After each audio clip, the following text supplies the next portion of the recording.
Okay, everyone? When you're walking down the street,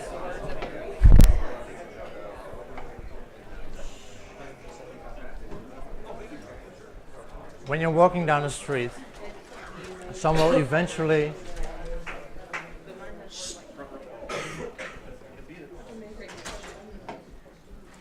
or very excited, right? When you're walking down the street, someone eventually will come up to you, ask for money. Only in San Francisco? Oh, in the Netherlands too. In the Netherlands too. The story is actually about San Francisco. So,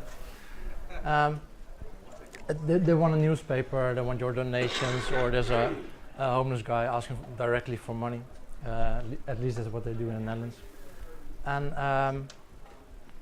last year I was in San Francisco. I was invited there to join the PayPal conference. I was there. Is your thing on? I think it's on, but it's not. It's just recording. Need to talk louder? Okay, I'll try. And I was there. I was invited by eBay there, and this has nothing to do with the story. I just like showing the picture. I think it's cool.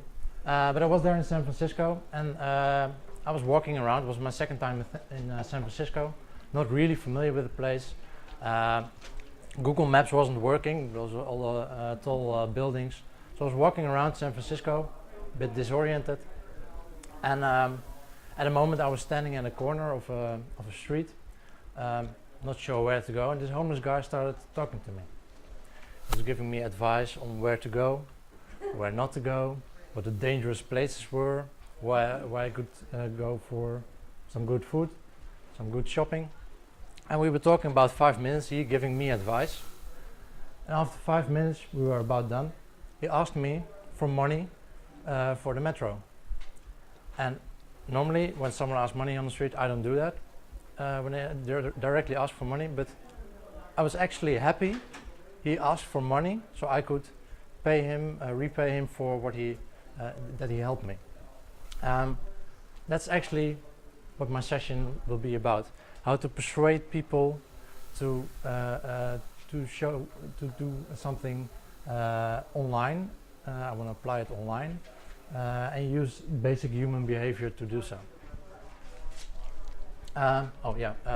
Without coercion or deception. And if you were here thinking about this was a session about online dating, it's not. Sorry, so no one leaving? Okay, this is me. Short introduction about me. You're not here because of me, but that you have an idea where I come from. I studied psychology in the Netherlands. I'm a psychologist. I can talk nerdy, but keep it on a high level. I've been working with Joomla since it was called Mambo, so that's a long time, I think. I started a local Dutch community, translations and a local community website, forum, organized Joomla days in the Netherlands. 4 years ago, I also started with Magento, the e-commerce platform. Maybe some of you know it. And I work at a company called ISM E-Company in the Netherlands. That's one of the larger e-commerce companies in the Netherlands. My Twitter handle, if you want to tweet, and of course the hashtag of today. This is my presentation. I will give you a link to the online presentation at the end of the session. Write down all your notes. Part 1 is about theory, how we as humans behave in daily life and how we can apply that online. In this practice session, I will apply this scientific knowledge on websites and how we can use that to influence people online, visiting our websites or web shops. And the third part is a bit of looking forward, what we can expect in the coming years. Still okay in the back? Yeah. Okay, theory. You're online and you have a big problem when you're trying to convert users. Just as a quick update, if you want a conversion rate, so total orders, or total actions on your website, can be a newsletter subscription, divided by the total number of visitors. So when you have 300 orders, 20,000 visitors, you have a conversion rate of 1.5%. There's a big difference between online conversion rates and offline conversion rates. These are just average numbers for fashion, but they're different because in different areas. But in general, there's a big difference. To show you some good online conversion rates, Amazon 6.3, Staples office supplies, Pro Flowers, and online supermarket. Wow. That's huge, but still, if you think about it, if you go to an offline supermarket, how many people walk out of that supermarket without a bag of supplies? Not much. So there's still a big difference between offline and online. So why is online so low? We miss a lot of things when we are online. We only have a screen to communicate with our visitors. We can't smell, we can't touch the products. We can try them on. You can see if something fits or not. There's no commitment. You don't see people in the supermarket throwing all kind of stuff in their basket and leaving it at the counter and walking away without paying. It doesn't happen that much offline. And personalization, we see it more and more online, but it's still very difficult. While offline, if you go to someone, to a store, the people behind the desk, he knows you, you've been there buying cheese for 20 years, he knows what you like and what you don't like, he can give personal advice to you. That's a lot more difficult online. Those are just some examples what we can do online. Of course there's a solution. That's why you're here. It's an old picture, sorry for that, but our decisions are made unconscious. About 70 to 90% of all our daily decisions we make. How we stand up, what clothes we put on, how we put them on, how you button your shirt, how you tie your shoes, how you open a door. You don't think about it. There are thousands and thousands of decisions daily. You don't think about it, and you'll be very happy. So you would go crazy if you had to think about it. Some examples, some shortcuts we make in our brain. If something is expensive, it's probably good. Apple.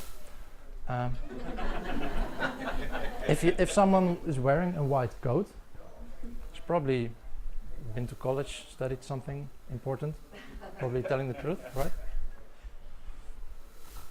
More is always better. If you get more for the same price, it's probably better. If someone tells us you gotta do this and this because, it's probably a good reason.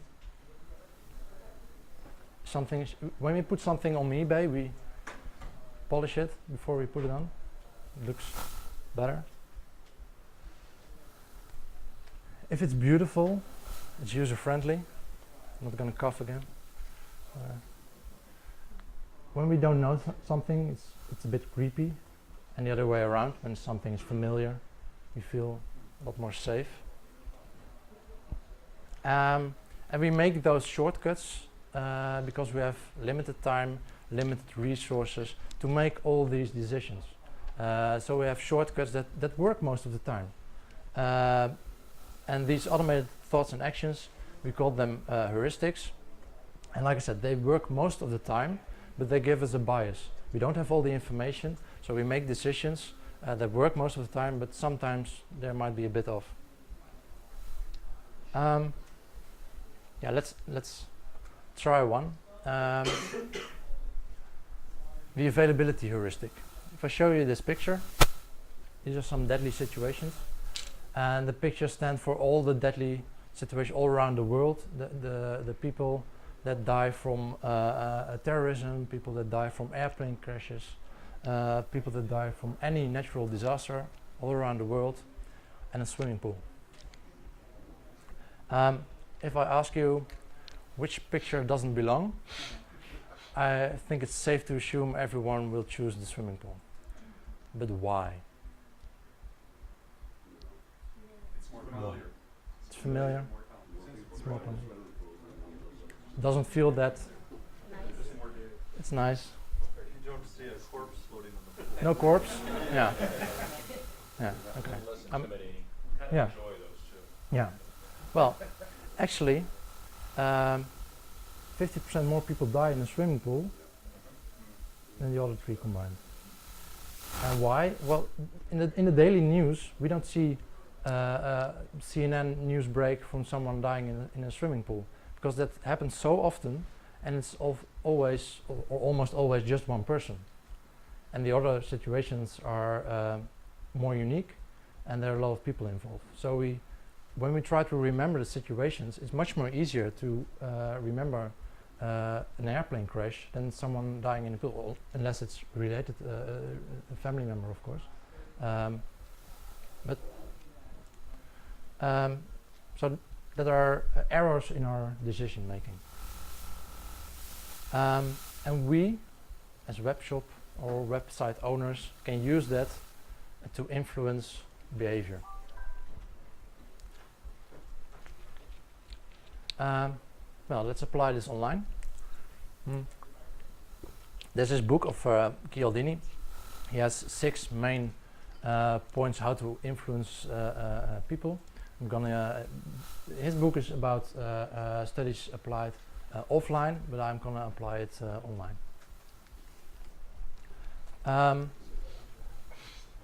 When you give something, people are inclined to give something back. That's the story about the homeless guy giving me advice, and I was happy to give something back to him. If you ask someone to help you move to another house, if he's moving somewhere else next week or next month, you'll be happy to pay him back by helping him move. We can also do that online. We can give anything away for free, like Joomla. We can give it away. We can give away our knowledge. We can give away software, apps, you name it. Free PDF download, for example. Also, at the stands here, they give away stuff for free. You get familiar with it, and you're happy to give something back to them in a later stage. Especially works well if it's unique. If all your competitors are giving away something for free, you do it too. Customers expect you to give that away. That doesn't work. It has to be unique. If you can make it tailor-made, that's even better. Yeah, keep on giving.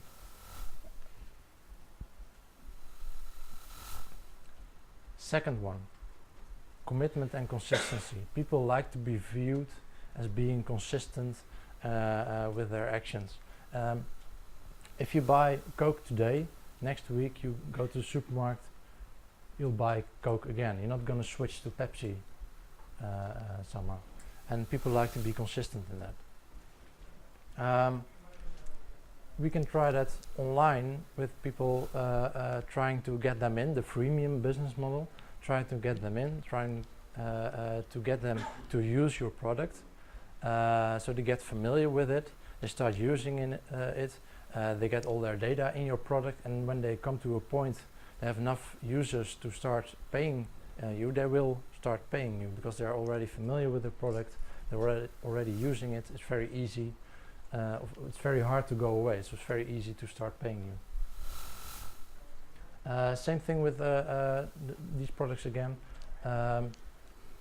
They want to give something back if you give free products, but they also get familiar with your products. They use it, and next time they're at a shop deciding what they're going to use, if they see your product, they already tried it once before, and an unfamiliar one, they will go for yours. Number 3, social proof. Very common online, of course, the Facebook. social proof, Twitter social proof, reviews and comments on websites. Show if you have a product, show how many people are using it, how successful your product makes their product or their business. Show customers, show your customers, show who they are, especially if they are a bit larger, the larger customers. Amazon example, show what other customers do. It shows that your product is being used, that others are using it, and frequently bought together. It gives people an idea what they can do online, what others are doing, and they feel safe. If what others are doing, it's probably good for me too. Testimonials.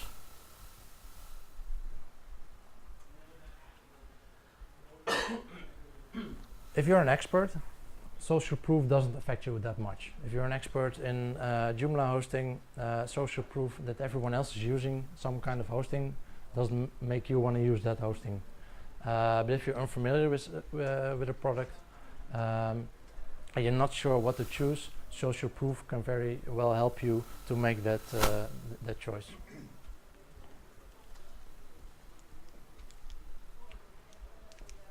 Authority figures.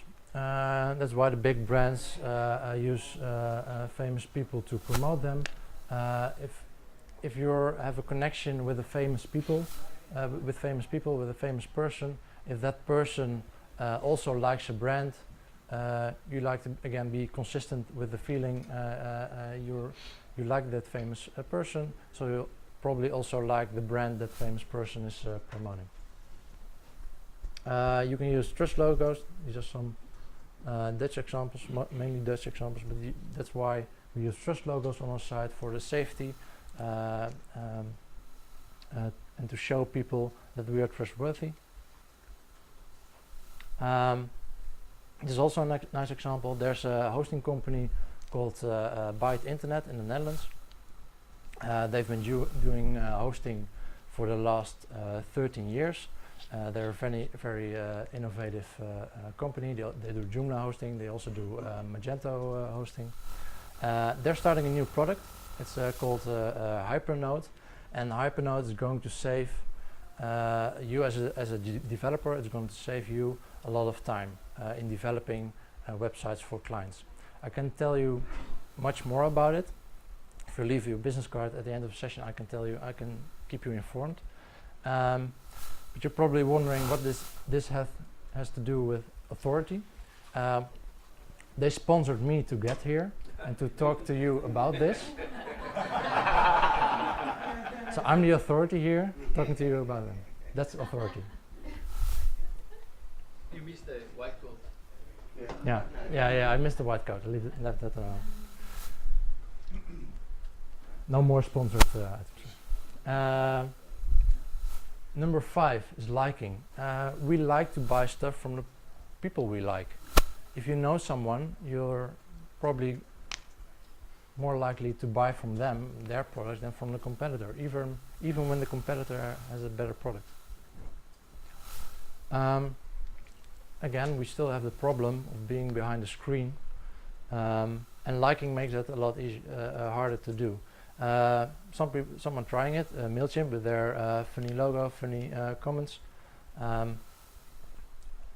but like I said, it's very hard to get people to like you as a company, but it's those people, your customers or potential customers, already like their friends. That's the whole tell a friend principle. If you can show your customers, your potential customers, that their friends already like you, that's a very strong incentive.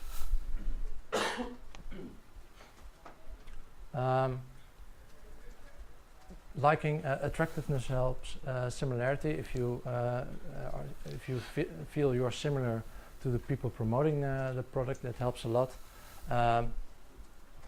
Giving compliments, that really helps. You can also do it online. Give your visitor compliments when they accomplish a task. You can give them a compliment about it. And get likable people to promote you. That's what we see at many business conferences. You see a lot of pretty girls, even at IT conference. You see a lot of pretty girls walking around. They don't know nothing about the product, but they apply to you by they think, etc. Liking them, then you must like the product.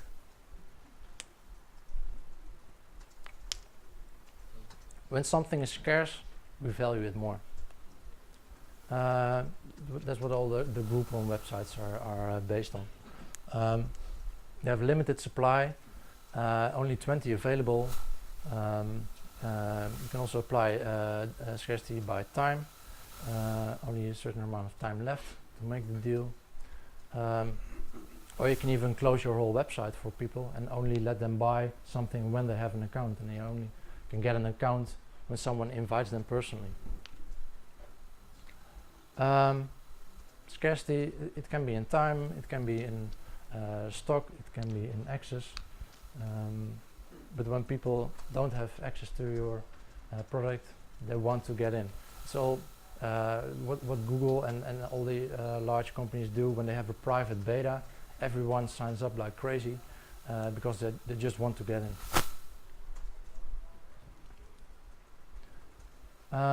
These are the 6 of Chialdini. Of course, there are many more than just these. I selected 4 to give you some more nice examples. The first one is perceptual contrast and framing.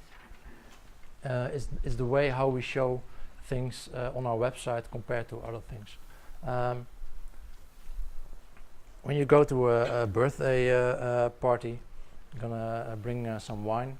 You're not a wine expert, so you go to the shop. You see this. You don't want to be cheap, so you're not gonna buy the $8 wine. You don't want to be too expensive, so you're not gonna buy the $20 wine. So most people in this situation will buy the $13 wine. Now, the guy selling the wines adds another wine. People still go through the same process. They don't want to be cheap. They won't buy the most expensive one. So most people in this case buy the $20 wine. The wines are no different.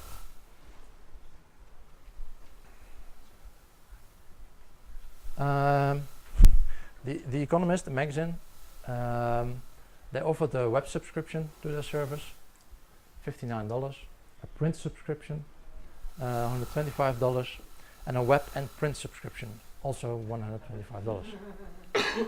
So most people in this situation look at it and think, well, this one is a really good deal, right? No one's going to buy that one. Why would you? So in this situation, 16% of people go for web only. No one buys the print subscription, and most people go for the web and print. So at The Economist, they thought, well, no one's buying the print subscription. Why should we offer it, right? That was a wrong decision. It almost flipped. Because this is the ugly brother in this list, right? It makes the other options much more likely to be chosen.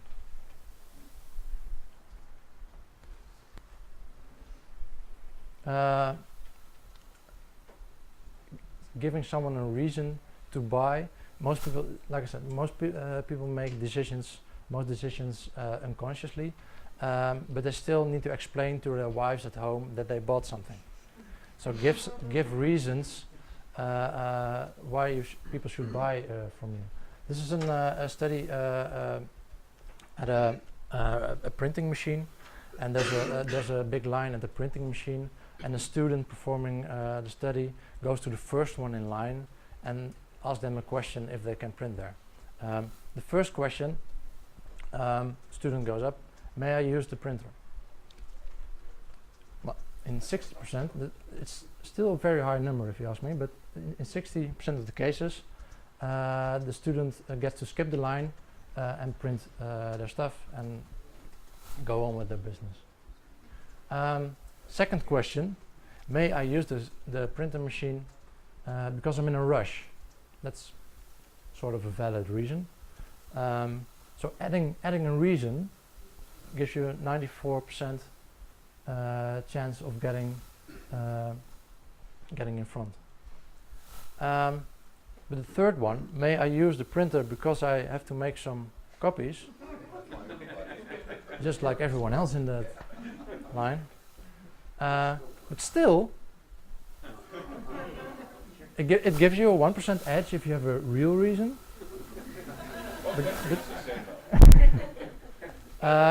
It's performed in more than one country, so it's a experiment that's been copied quite often. Yeah. So give people a reason to buy from you, even if it's not a valid one. This is an example for Tom's shoes. Give a reason. Every pair you purchase, another pair goes to a child in need. Over 35 million downloads. Wow. That's a good reason, right? Would it matter? If only 10 people use it, if it's perfect for you, then it's okay. It doesn't matter if there are 35 million others, but it's still a reason to download it. Of course, it's impressive, but choice paralysis. You have to give people a choice, but not too much. This is the jam experiment. This is in a supermarket. There are two different situations. Setup one is a table with 6 jars of jam. The second one is the table with 24 jars of jam. People walk by, and what they measure is how many people will taste the jam and how many people will buy the jam. So, table with 6, table with 24.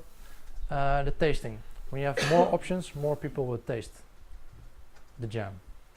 But what it's all about is people buying the jam.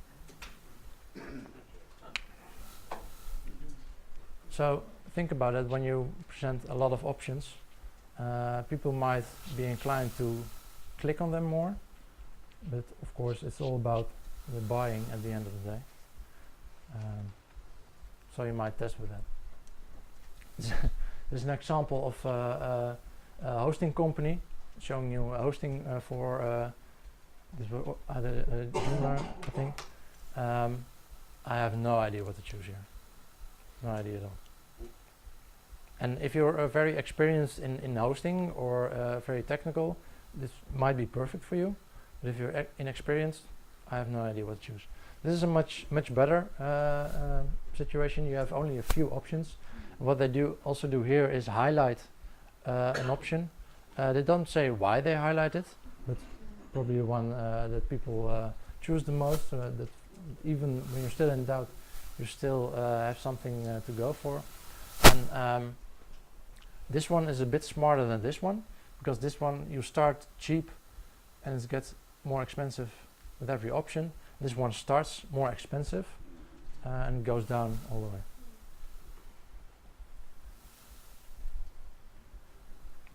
So give people a choice. They like to have the control, but not too much. Another example. This is for a web shop. Test from Which Test 1. People like when people look at your product, even if it's a software product, they like to imagine using the product. Just showing. If you sell software, if you're just showing a box of the software that's made in Photoshop, it's not telling them anything. If you can show them a video of someone actually using it, or screenshots, or in this example, a shirt, people like to imagine them wearing that shirt. They want to see how it fits. So in this case, 70% more conversions and 67% more turnover per sale by just changing the images.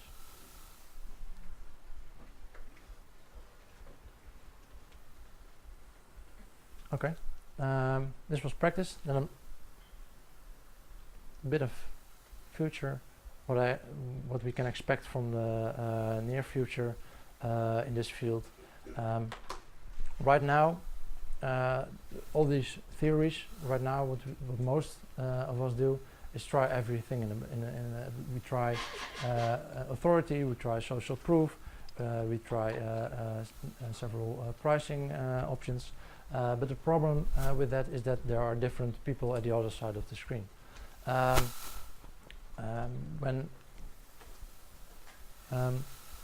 And we can expect to have dynamic websites that change their behavior to the behavior of the people visiting. If you're sensitive to pricing, you might not be sensitive to social proof and the other way around. And there are studies that show that when you show both, like pricing discounts and social proof, that's a disadvantage if you show both. If you show them tailor-made to the people that are sensitive to pricing, you show the discounts. People that are sensitive to social proof, you show social proof. That gives you a big advantage. Well, it'll go to very personal websites, but we are starting to see websites tuning to different segments of users. This is just an example. And you can see websites showing different content to different users. The users that are more clicking more on videos, we're showing them more and more videos. People that are reading more and more technical documents, we're showing them more and more technical documents. People looking at images, show them more images. You get the idea. These are some tools that can do that.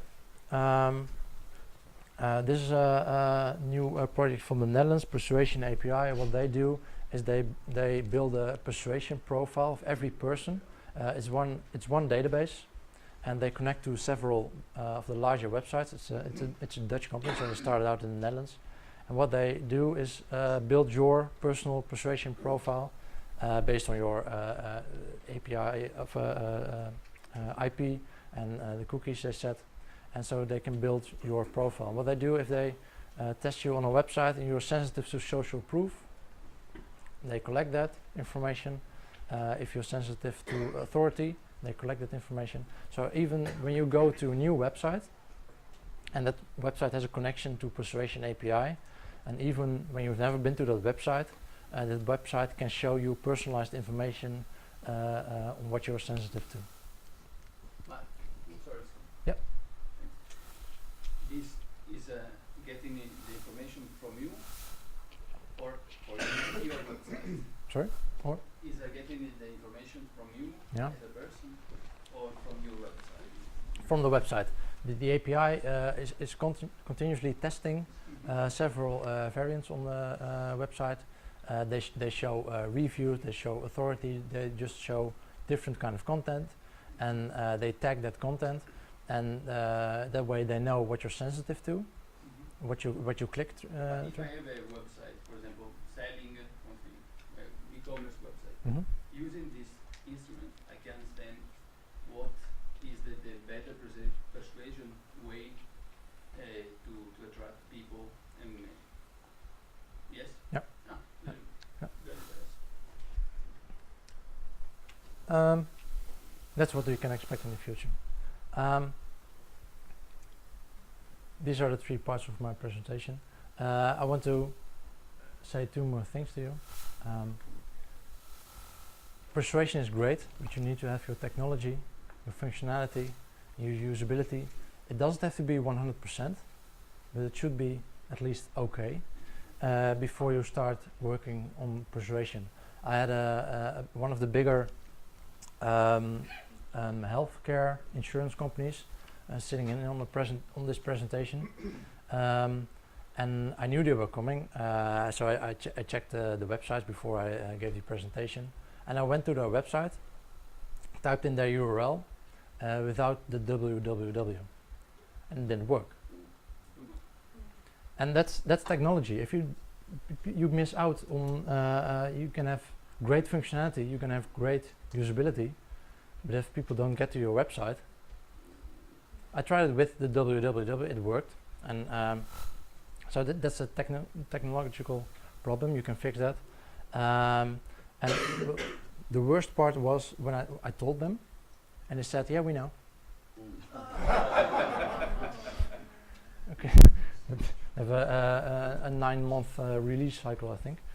I don't know.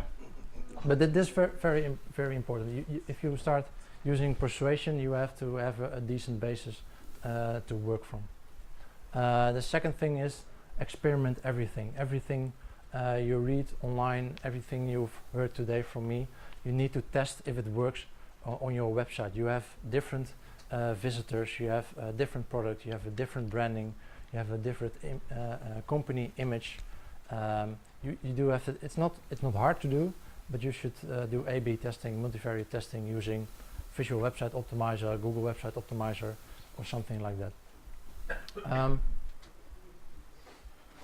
Thank you. You can view the presentation at this URL.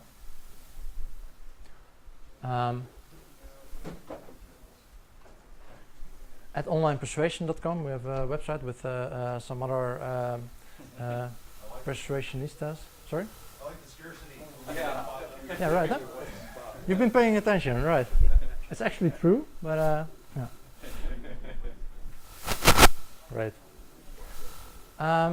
If you need some more information, there are some great books on the subject. Here are a few of them. I also give this presentation in a workshop form, and I use these cards. That's great. They have it's a complete card deck. They have several cards, several psychology, behavioral techniques described on them, and you can just sit down with your website team, draw some cards, and apply that to your website to improve it. Thank you very much.